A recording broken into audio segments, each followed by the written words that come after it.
Per poter far sì che le cose migliorino bisogna aver coraggio.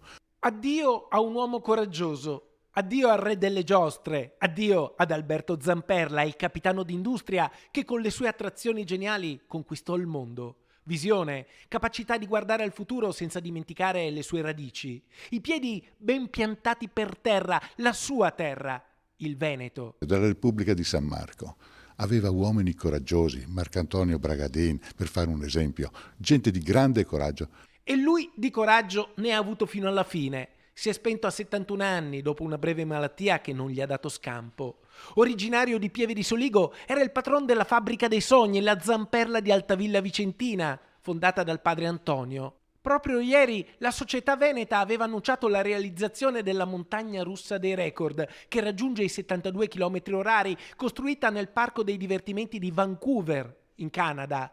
Oggi sono tanti i messaggi di cordoglio che arrivano dal mondo delle istituzioni, della politica, delle imprese, per l'uomo che portò il Made in Italy nel mondo. Una vicinanza e cordoglio da parte dell'amministrazione alla famiglia di Alberto Zamperla, ringraziandolo per tutto ciò che ha fatto per Vicenza e per portare il nome di Vicenza nel mondo.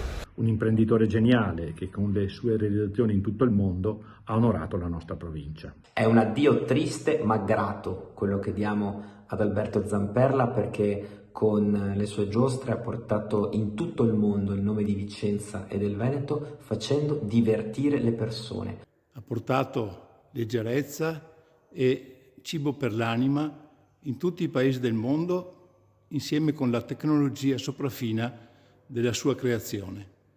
Noi lo ricordiamo con grande affetto, anche pensando a tutti i concittadini ai quali ha dato un lavoro di alta qualità. Anche Altavilla saluta Alberto Zamperla, che con la sua azienda ha dato lavoro a tanti nella cittadina vicentina.